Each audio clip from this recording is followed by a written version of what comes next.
talk to me a little bit about, I know that you give seminars all over the country, all over the world. Tell me a little bit about what you teach to your students. Well, I teach quite a lot. It takes 5.5 years to finish my training. So if you do all the training, it's 4 years to be a fully qualified Chek practitioner. There's 4 levels of training. And in that training, I teach them all about the orthopedics of the body. And there's a fair bit in the later stages of the program about the psychology of how life works.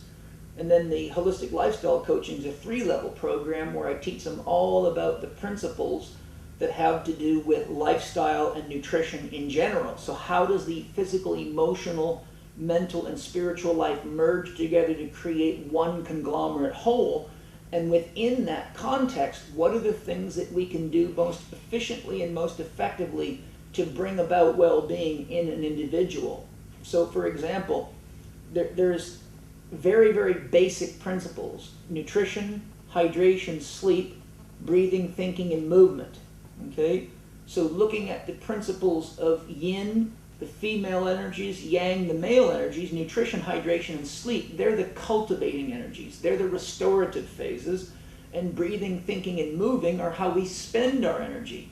So if you want to bring it down to a baseline level, I basically spend 5.5 years teaching people how to manage and how to implement changes with regards to nutrition, hydration, sleep, breathing, thinking, and movement.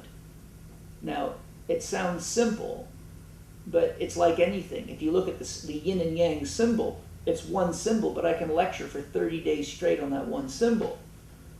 So the real trick is to teach people basic principles, like drinking water, when the medical system has spent billions of dollars to educate them to think that if it's not backed up by 45 research studies, it can't be any good. And we've also got a culture now that thinks if it's simple, it's not real. Okay, so for example, I have to sit there and debate my patients about the effects and the importance of drinking water and going to bed on time, right? I have to debate water, right? This would be like a fish trying to convince me that it doesn't need water, okay?